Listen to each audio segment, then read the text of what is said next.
Bonjour, je m'appelle Coralie. Je suis ravie de vous accueillir sur cette chaîne. Aujourd'hui, plus que jamais, on parle de mettre du sens dans nos vies. Aussi, je vous propose de découvrir des interviews de professionnels passionnés. Vous découvrirez des personnes de toute la francophonie qui mettent au quotidien du sens dans leur vie et peut-être vous donner des pistes pour mettre plus de sens dans la vôtre. Si vous appréciez cette chaîne, merci de vous abonner, de partager et de liker. À très bientôt. Bonjour, je suis contente de vous retrouver aujourd'hui et nous allons accueillir ensemble Sonia Benchaban. Je suis très heureuse de t'avoir aujourd'hui avec nous depuis ta Suisse, ou peut-être même tu as de la neige, non peut-être pas parce qu'il n'y en avait pas beaucoup je crois. Ah non, c'est presque le printemps. Ah oui, dommage, mais j'espère que ça ne va pas s'installer comme ça. Bon alors Sonia, déjà la première question, qu'est-ce que tu fais comme activité? Merci de m'accueillir d'abord. Alors, je suis indépendante, j'accompagne les gens avec le mouvement en pleine conscience. Donc, l'idée, c'est vraiment de laisser une place au corps de s'exprimer et à partir de là, de pouvoir se libérer des émotions bloquées, de reprendre confiance en soi, de booster son énergie, sa confiance en soi. Et puis, c'est vraiment de partir du corps, en fait, sans passer trop de temps dans la réflexion et dans la tête. Et alors, comment tu es venue à faire cette activité? Parce que c'est quand même, on sait bien qu'aujourd'hui, on parle quand même beaucoup avec notre tête et on oublie beaucoup notre corps, même si de temps en temps, enfin de plus en plus, on trouve des activités qui vont vers ça. Mais toi, comment tu es venue à ça?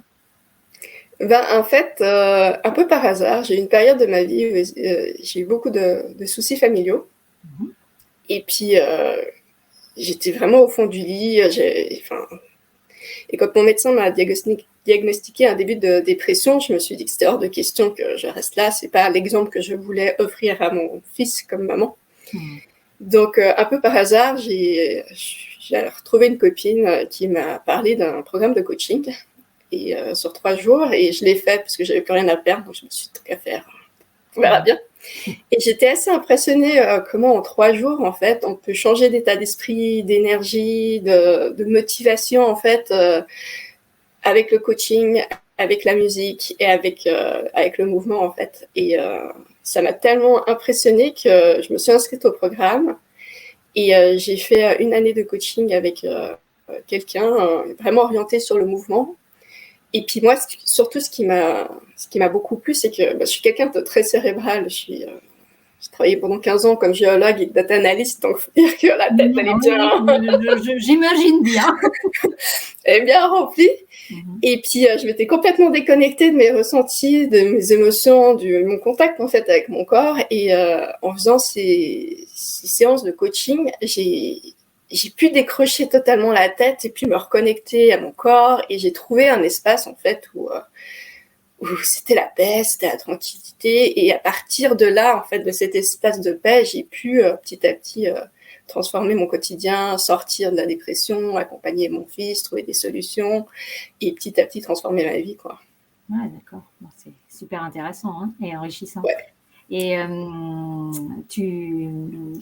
aujourd'hui, comment est-ce que tu accompagnes les personnes avec cette activité-là? En fait, je propose des programmes parce que je trouve que le fait de travailler sur un programme, donc sur une durée, permet vraiment d'avoir un résultat.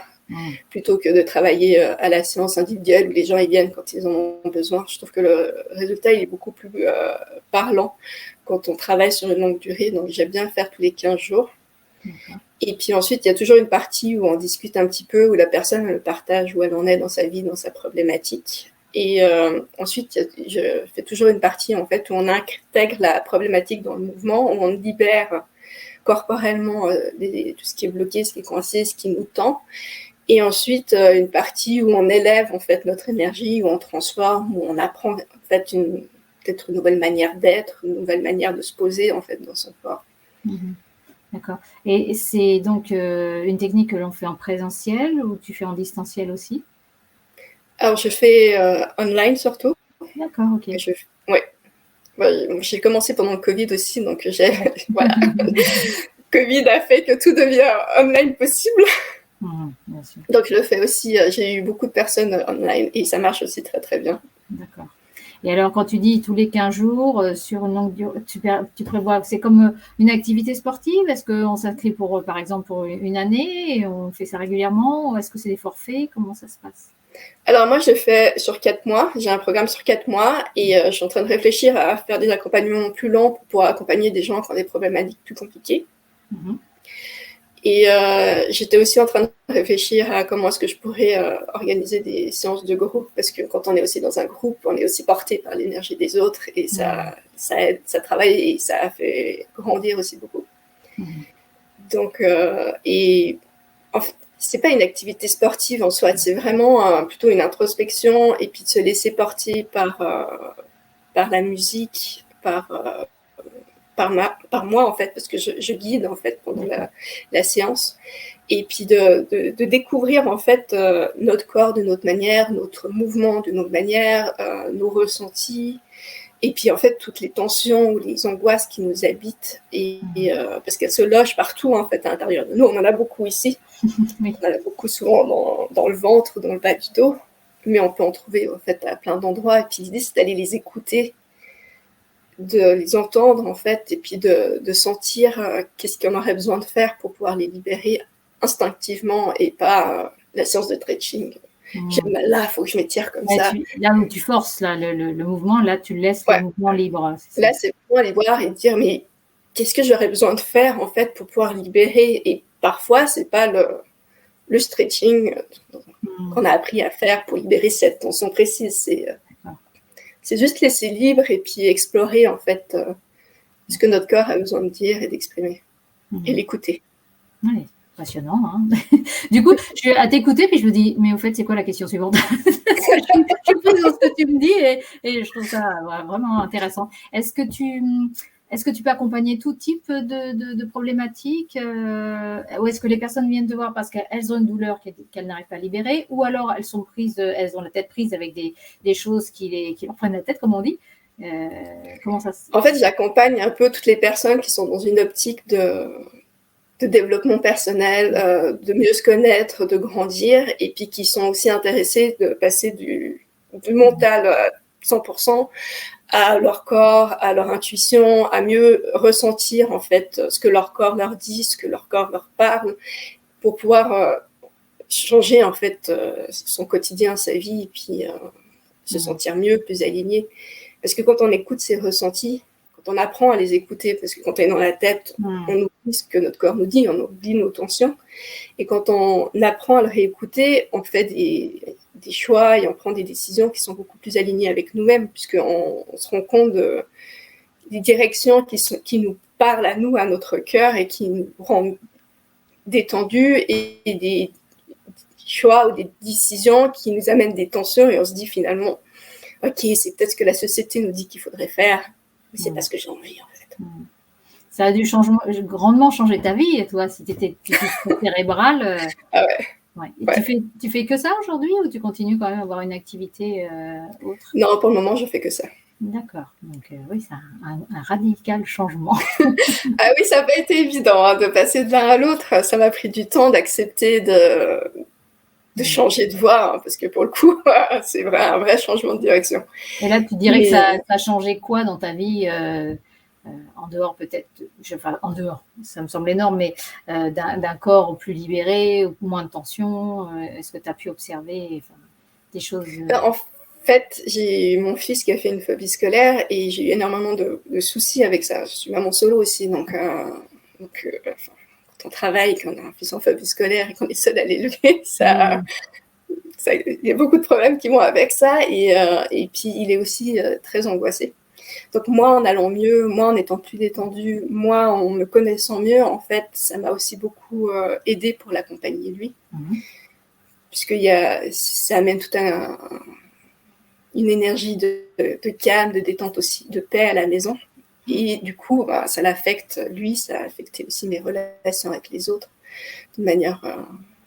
tout devient plus fluide, tout devient plus détendu, plus naturel. Et puis, j'ai changé de carrière professionnelle. Et puis, en fait, c'est surtout que moi, je me sens beaucoup mieux. Enfin, quand je prends une décision maintenant, je ne la prends plus seulement en faisant les pour et les contre. Je réfléchis à ce que ça me fait du bien à moi, ce que moi j'ai envie de faire, et c'est en fonction de ça que je décide, et plus en fonction de ce que je devrais faire. Ouais, et ça libère en fait. Oui, d'accord, ok. Et si on remonte, parce que comme tu disais, dans ton activité, tu es devenue très cérébrale par obligation, je dirais, dans un premier temps. Et puis peut-être parce qu'à un moment ou un autre, dans l'enfance, on commence à se couper de ces sensations. Mais est-ce que tu étais une petite fille qui dansait, qui sautait? Est-ce que tu as retrouvé des choses, t'as reconnecté avec cette partie de toi, enfant? J'ai reconnecté avec beaucoup de parties de moi enfant que j'avais oubliées. J'ai toujours voulu faire de la danse enfant, j'en ai jamais fait. Je ne vais pas dire que j'étais une enfant qui bougeait beaucoup, je pense que j'étais assez calme, mais j'étais quand même très artistique. J'aimais tout ce qui était tactile, bricoler, j'aimais créer en fait. La créativité faisait beaucoup partie de ma vie quand j'étais enfant. C'est quelque chose qu'en grandissant, j'ai complètement perdu et que je retrouve maintenant, vraiment. Parce que moi, j'utilise beaucoup le mouvement, mais j'aime beaucoup aussi intégrer dans les accompagnements tout ce qui touche à l'écriture spontanée et puis au dessin, en fait, ou à la peinture spontanée, parce que c'est tous des portes d'entrée qui permettent de se reconnecter à soi. Et pour moi, aujourd'hui, c'est surtout cette créativité que j'ai retrouvée, que j'intègre tous les jours, en fait, dans ma vie, parce que c'est la porte ouverte à soi, en fait, bêtement. C'est un autre langage, mais c'est un langage. Oui, ouais. D'accord. Et on a bien compris quel était l'impact qu'il y a eu sur toi avec cette technique. On peut dire technique ou méthode, je ne sais pas comment tu l'utilises. Mais aujourd'hui, quel sens tu peux donner, ou quel sens, qu'est-ce que ça t'apporte aujourd'hui pour tes clients et l'effet que ça a sur eux?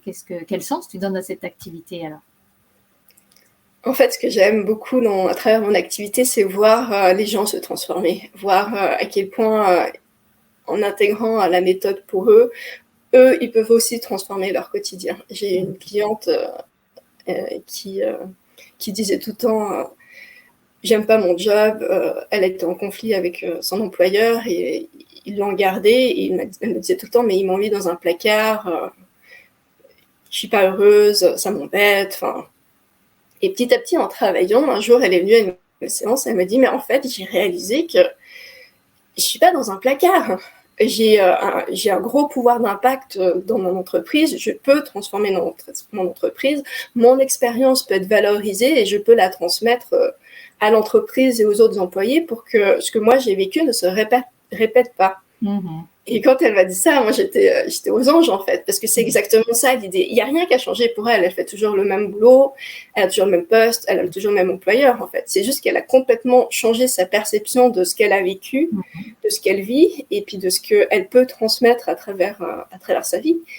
Elle n'a rien changé dans son quotidien, c'est juste vraiment son changement de perception. Et c'est ça qui me fait...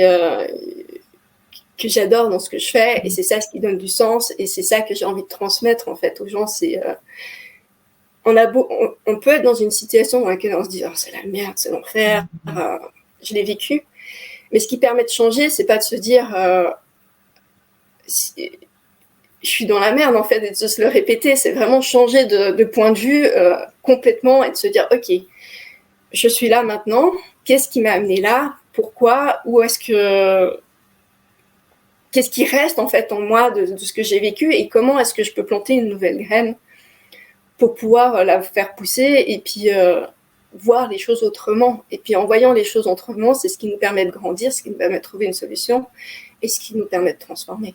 Ouais, d'accord. Et ça, tu fais ça depuis combien de temps là? Tu accompagnes des personnes? Alors j'ai commencé à accompagner officiellement en tant qu'indépendante il y a 1 an. D'accord. Et un peu plus officieusement, on va dire. Bien sûr. Voilà. Et est-ce que tu vois une évolution dans ta pratique? Oui, parce que moi, je continue à apprendre, je continue à me former, je continue grandir en fait. Et tout ce que j'apprends moi, tout ce que je teste sur moi, parce que ce que je transmets, c'est que des choses que j'ai vécues et expérimentées moi-même, ben, je l'intègre en fait au fur et à mesure dans mes échanges avec mes clients. Et puis ben, je suis plus sûre de moi, j'ai beaucoup plus de confiance en moi et ça se sent. Et je vois en fait au fur et à mesure l'évolution des clients que j'accompagne, et plus je vois l'évolution, et puis plus ça me donne envie de continuer et de partager en fait. Et là, tu nous disais que tu avais intégré de l'écriture automatique, voire de la peinture ou du dessin automatique ou spontané, je ne sais plus comment tu as plié, quel mot tu as employé, mais ça veut dire que tu es en train de créer une méthode Sonia Benchaban. Alors, je ne sais pas si je crée vraiment une méthode pour le moment. Je prends ce qui correspond en fait à la personne et je lui transmets. Et ensuite, je pense qu'on est tous différents, donc c'est toute une palette d'outils que je propose. Et ensuite, il y a des choses qui parlent plus à certaines personnes que d'autres. Et ça aide de piocher ce qui leur correspond le plus ou avec lequel elles sont le plus à l'aise en fait à toucher. Et mon idée vraiment quand j'accompagne des gens, c'est de leur donner des outils qu'ils peuvent utiliser par eux-mêmes. Ensuite, qui deviennent un peu indépendants dans dans leur vie en fait, et qu'ils aient les outils pour se sortir eux-mêmes de leur situation. Donc, l'idée est vraiment que les gens ne restent pas ici pendant des années à poser des questions. C'est que moi, je leur donne les clés qui sont utiles dans leur situation, et puis c'est à eux ensuite de les réutiliser par eux-mêmes par la suite. Ensuite, si je veux vraiment créer une formation, une école Sonia Benchaban, je ne sais pas. Pour le moment, je n'y suis pas encore. Peut-être un jour. Tu nous diras à ce moment-là, on fera un appel. Ouais, voilà. Dans la question que j'avais, là, c'était qu'est-ce que ça apporte à la société, la valeur ajoutée de ton activité. On sent bien dans ce que tu as dit que tu permettais aux personnes de sortir de ce côté victimisation. Je suis dans la merde, on peut le ressentir de temps en temps, et de permettre cette autonomie, de se prendre en charge et de voir les choses différemment. C'est ça que tu pourrais résumer. C'est comme ça que tu pourrais le résumer. Ouais, c'est rendre les gens acteurs de leur vie en fait, que les gens puissent se rendre compte qu'ils sont vraiment le maître du chemin qu'ils ont envie de suivre dans leur vie, et qui sont les seuls à pouvoir la diriger, et que en fait tout est possible, on peut vivre tout ce qu'on veut quelque part. C'est notre perception de ce qu'on est, de qui nous sommes, qui nous dirige, et ces perceptions de nous, on peut les transformer et les changer. Et puis j'ai aussi un autre rêve par derrière, c'est que une fois que nous, on se connaît bien et qu'on est en paix avec nous-mêmes et qu'on s'aime, cette énergie qu'on a à l'intérieur de nous, on peut la transmettre à l'extérieur. Et j'ai l'espoir que, par effet de domino, que plus il y a de personnes qui sont en paix avec elles-mêmes, elles seront en paix avec l'extérieur, en paix avec leur environnement, et que petit à petit, on puisse transformer notre environnement, le monde, notre rapport à l'autre, et amener plus de paix et plus d'harmonie dans notre monde, en fait. Déjà, toi, tu le fais autour de toi. Effectivement, si ça peut influencer les personnes qui te voient pratiquer, ça sera toujours des gouttes de plus dans cet océan. Voilà, je dis, plus il y a de gouttes d'eau, oui, et plus on a des chances de transformer, en fait, le monde. Tout à l'heure, tu nous disais que tu te formais encore. Est-ce que tu te fais coacher ou c'est vraiment de la formation? Comment tu es? Les deux. Je continue à me former dans le mouvement parce que ça me plaît et ce que j'ai envie d'approfondir pour le moment. J'ai plein d'autres idées de formation que j'aimerais intégrer dans mes accompagnements. Et je me fais aussi coacher parce que je pense que c'est important de continuer à se faire coacher pour continuer à grandir, parce que plus on travaille sur soi et plus on se rend compte qu'on a plein de croyances à débloquer. Et oui, ça, pas nécessairement dans le mouvement, tu te fais accompagner avec d'autres méthodes. Ouais, d'accord. Okay. Oui. Parce que j'aime bien aussi explorer, voir ce qui existe en fait. Et je pense pas qu'il y ait qu'une seule chose qui soit juste. Oui, puis il y a un moment. Option, en fait. Et je regarde ce qui me parle, et puis il y a des choses qui me parlent, qui marchent pour moi, et il y en a d'autres qui marchent pas. Et puis, voilà, quoi, c'est ok en fait. Mais j'ai envie d'explorer et d'ouvrir. Oui, puis il y a un temps pour tout et quelquefois on n'est Ouais, pas mûr pour certaines choses voilà, et puis ça va être pour plus tard ou peut-être jamais, mais exactement. il faut être, mais là je pense que tu sais être assez à l'écoute et assez souple avec toi pour ne pas t'imposer des, «on doit». Non, ça j'ai arrêté. Ça c'est fini. Bon, bah, écoute, tant mieux, ça me semblait être plutôt une bonne chose parce que quand on te voit, tu es plutôt rayonnante donc continue à Merci. à ne pas être dans le «je dois». Non, j'ai arrêté les jeux doigts. Je trouve que c'est trop limitatif. Ça, en fait, ça nous emmène dans des directions qui sont pas forcément justes pour soi. Mmh. Enfin, c'est pas toujours. Je dis pas que j'ai complètement aboli le jeu doigt, Bah, peut-être que dans mais notre éducation, c'est aussi, un tuteur qui nous est utile à un moment, mais dont il faut voilà, arriver à un moment de se dire: «Est-ce qu'il m'est encore utile ou est-ce que je peux être autonome et lâcher le ouais, tuteur?» donc voilà. mais effectivement, parce qu'il y a beaucoup de techniques où il y a eu, c'est peut-être moins maintenant, pardon, où on va complètement rejeter tout ce qui a été. Et alors qu'aujourd'hui, on est plus dans accepter ce qui a été, en Ouais. disant voilà, ça a été ma vie comme ça. Qu'est-ce que je fais de ça plutôt que d'envoyer tout balader parce qu'il y a tout à Bah, c'est ce qui m'a utiliser. beaucoup aidé. C'est Mmh. accepter en fait ce que j'ai vécu comme étape pour grandir et pas de parce que j'avais beaucoup de colère par rapport à beaucoup de choses que j'ai vécues ou de frustration.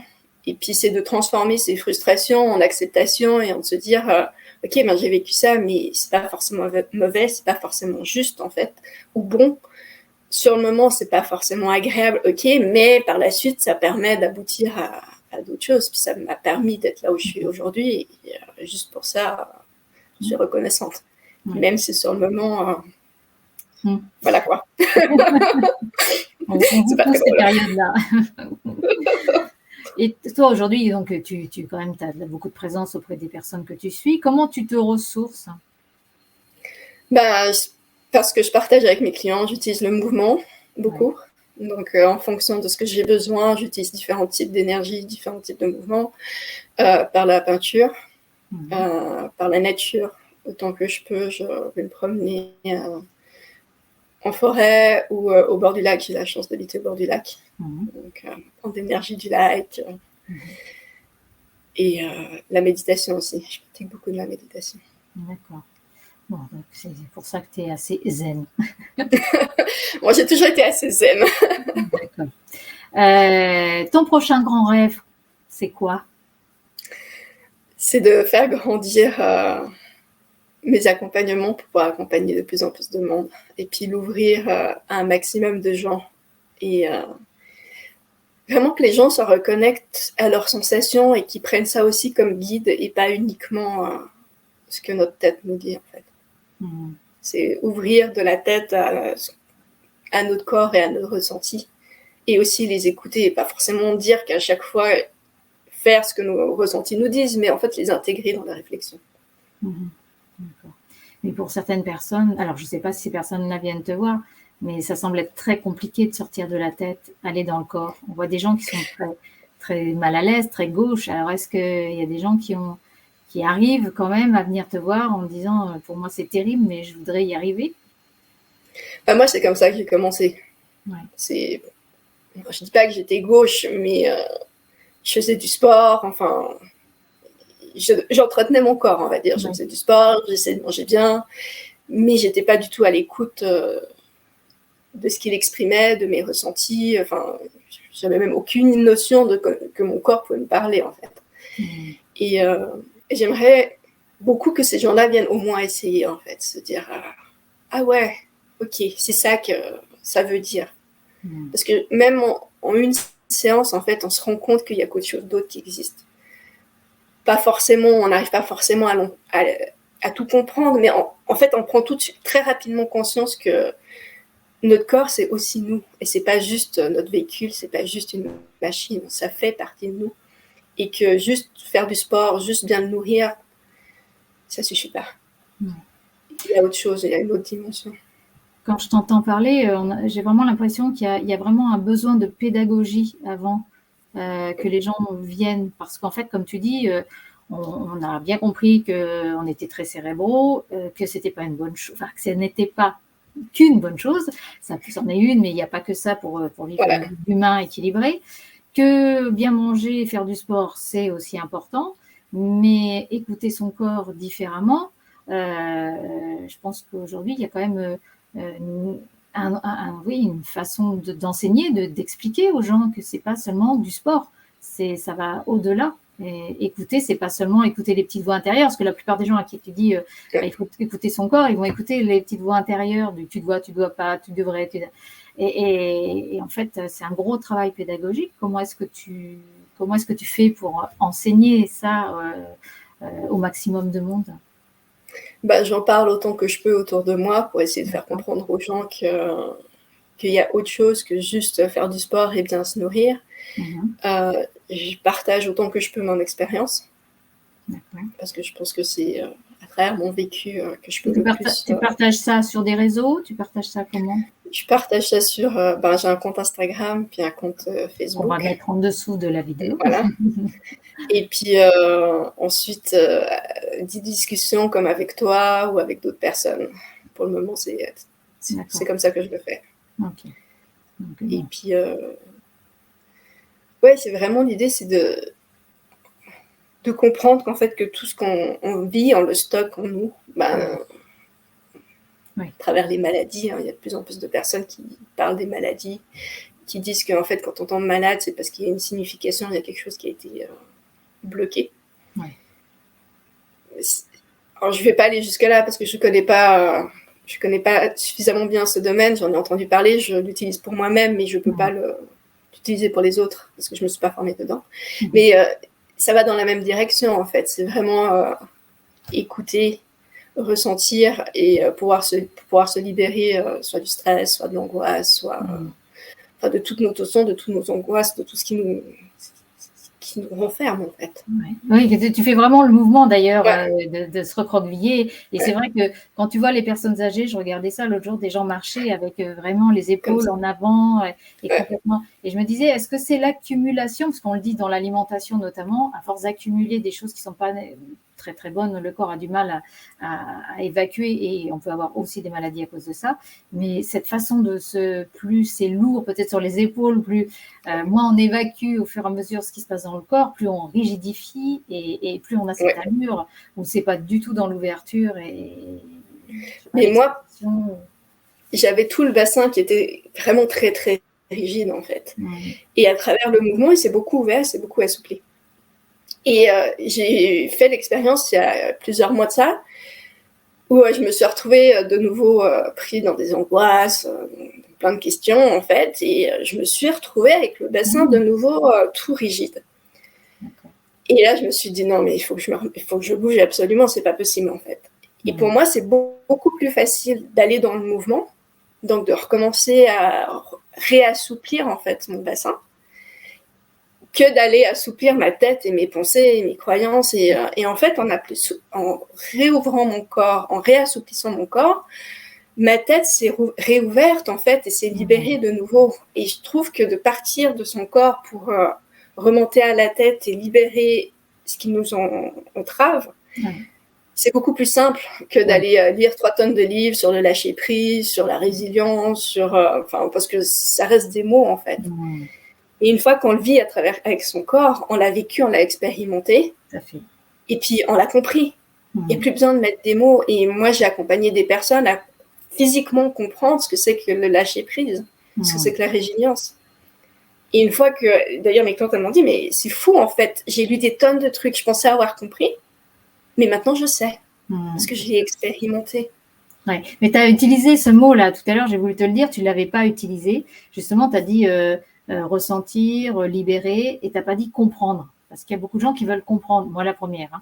Et là, tu as dit je sais, mais même si je ne comprends pas en fait. Je n'ai pas compris, mais je sais. J'ai expérimenté dans mon corps.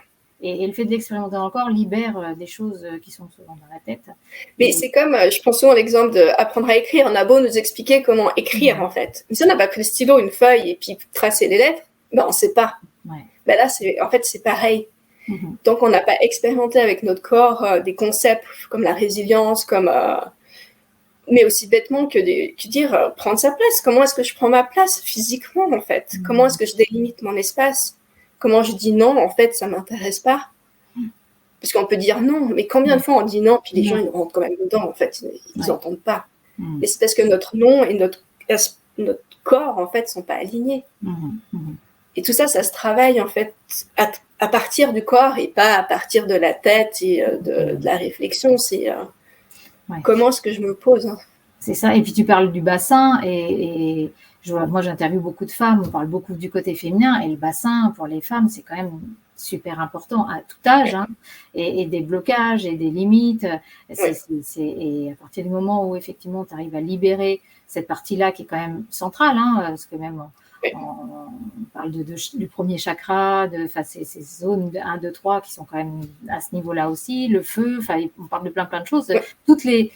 D'ailleurs, toutes les cultures vont parler de cette partie-là du corps comme étant très importante chez l'homme, chez la femme, mais notamment chez la femme. Et là, quand tu parles de libérer cette partie-là, ce que toi, tu as pu vivre comme expérience, c'est quand même assez étonnant. Hein, de voir. Moi, j'ai découvert ça, je me souviens, dans ma première grossesse, la kiné mésiriste m'avait dit bascule ton bassin. Je me dis, mais qu'est-ce qu'elle me raconte? Moi, j'étais une gymnaste, hein, donc pareil, assez rigide dans les exercices physiques parce qu'il faut muscler, il faut gainer.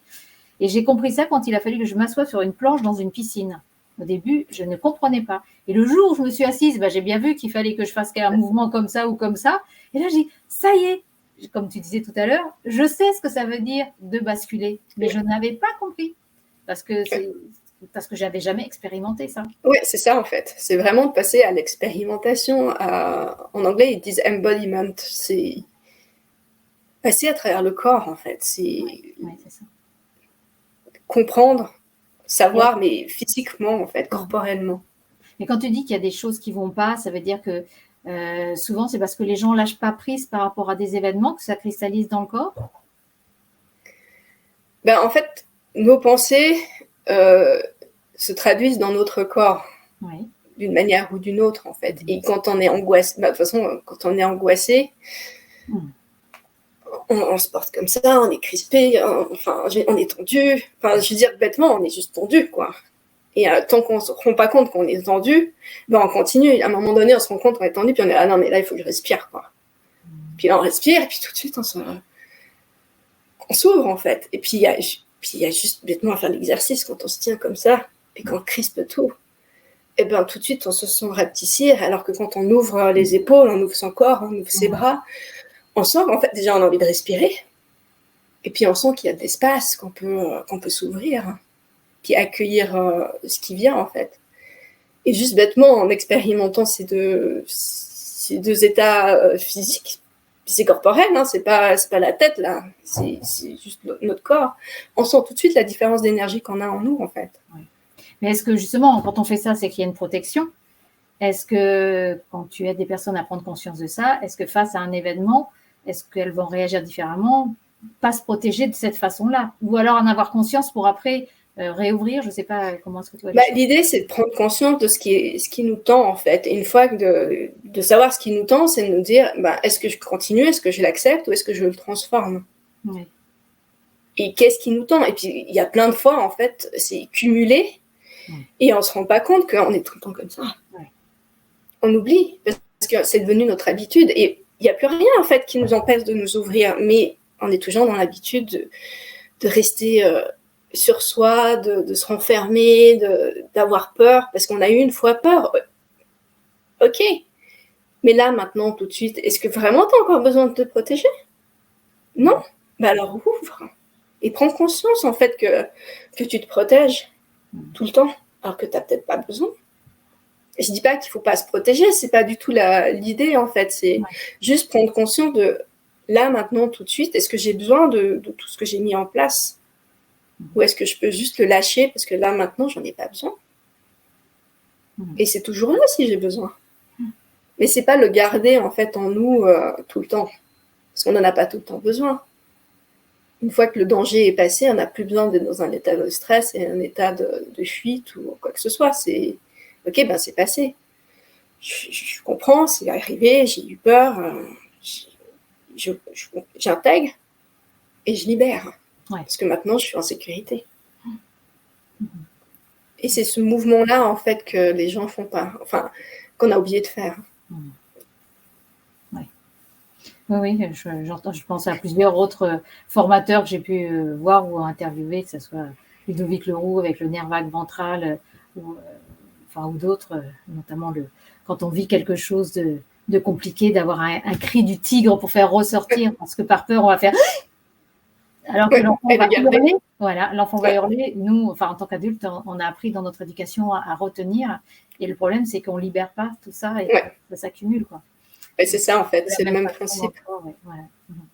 C'est de le libérer, de le lâcher pour que ça reprenne, que ça aille où ça doit aller, mais pas en nous, en fait, parce qu'on n'en a plus besoin. Et puis tout ce qu'on garde nous conditionne pour la suite, inconsciemment. Tout à fait. Bah, c'est passionnant. Là, on se dirige vers la fin et comme je te l'avais dit, j'aime bien avoir des petits trucs et astuces que les professionnels ou même dans le domaine personnel, il n'y a pas de limite, utilisent pour leur bonne gestion, leur organisation. Est-ce que toi, tu as quelque chose à nous partager? Moi, j'ai envie de vous partager quelque chose que je pratique régulièrement, en fait, quand je dois être dans un état créatif, par exemple. Je dois créer quelque chose. Il y a des fois où c'est assez naturel d'y être, puis il y a des fois, on a une grosse journée, on a couru à droite à gauche, on n'est pas du tout dans un état d'esprit créatif. Et moi, pour m'y mettre, je mets de la musique méditative. Je me mets en mouvement dessus, vraiment, et je me laisse porter par ça. Et très rapidement, ça apaise déjà. Ça permet de laisser la journée derrière, la to-do list, le truc, et de s'ouvrir en fait à cette créativité. Et une fois qu'on se sent bien, c'est de s'asseoir et de commencer son travail créatif. C'est comme ça que je le fais en fait. Et c'est la manière que j'ai trouvée la plus simple et la plus rapide de passer de différents états. Donc ça se pourrait créatif. Quand j'ai besoin ensuite de faire pas mal de choses répétitives, un peu chiantes, on va dire. Parce qu'on ne fait pas toujours que ce qu'on aime. Ah bon, toi non plus. Malheureusement. À contrario, je prends une autre musique qui est beaucoup plus énergisante, qui a des rythmes un peu répétitifs, et je me mets à bouger dessus, et je rentre dans une autre type d'énergie, dans un autre état que, par exemple, le créatif de tout à l'heure. Et une fois que je sens cette énergie s'activer et que je me suis mise à bouger dessus, en fait, je m'attelle à mes tâches. Et là, elles s'en font beaucoup plus rapidement, sans prise de tête, sans « oh non, je n'ai pas envie ». Parce qu'on est déjà physiquement dans l'état de faire, j'y vais, je continue. Et puis, c'est juste dans la lancée du mouvement, en fait, littéralement. Et ça permet d'utiliser ces différents types de musique, de rythme, en fait, de passer d'un état énergétique à un autre, en fonction de ce qu'on doit faire, et pas d'essayer de créer quelque chose alors qu'en fait, on est hyper speed, hyper dans la routine de la liste de choses qu'on doit faire. Et pareil, ça permet de passer d'un état créatif où on flotte un peu à mais il faut que je fasse ça, ça, ça et ça. Et puis d'avoir ce lien de transition pour permettre à soi et à son corps de passer de quelque chose qu'on doit faire à un autre. Mais quand je t'écoute, ça fait vraiment penser à mais c'est ça aussi, prendre soin de son corps.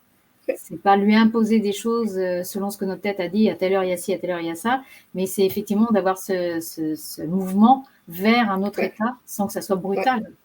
Donc, et puis c'est et puis de conditionner, c'est amener aussi notre corps en fait vers ce qu'on veut faire et pas que notre tête en fait. Parce que c'est une harmonisation entre les deux, c'est entre la tête et le corps que ça marche.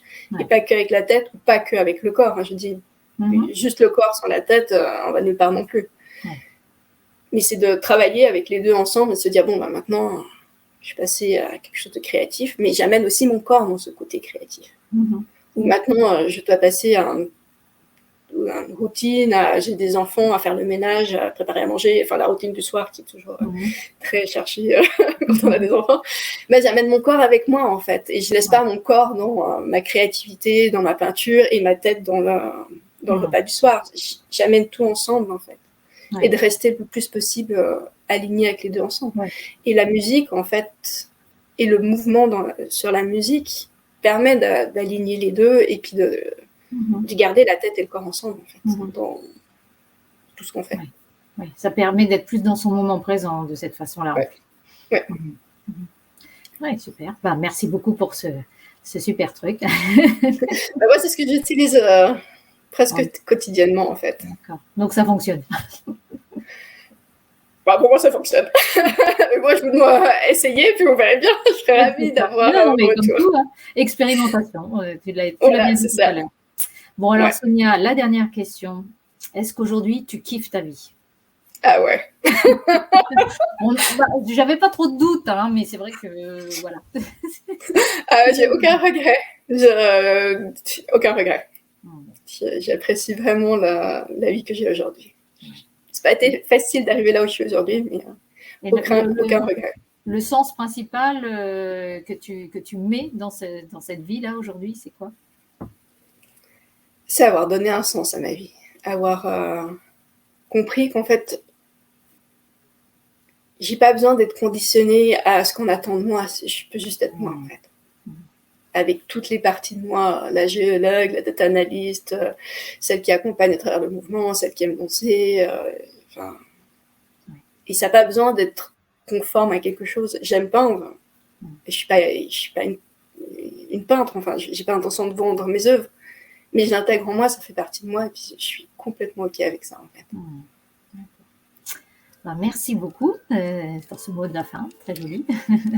Merci. Merci beaucoup Sonia, je te souhaite une Merci à excellente toi. journée. Au revoir. Au revoir.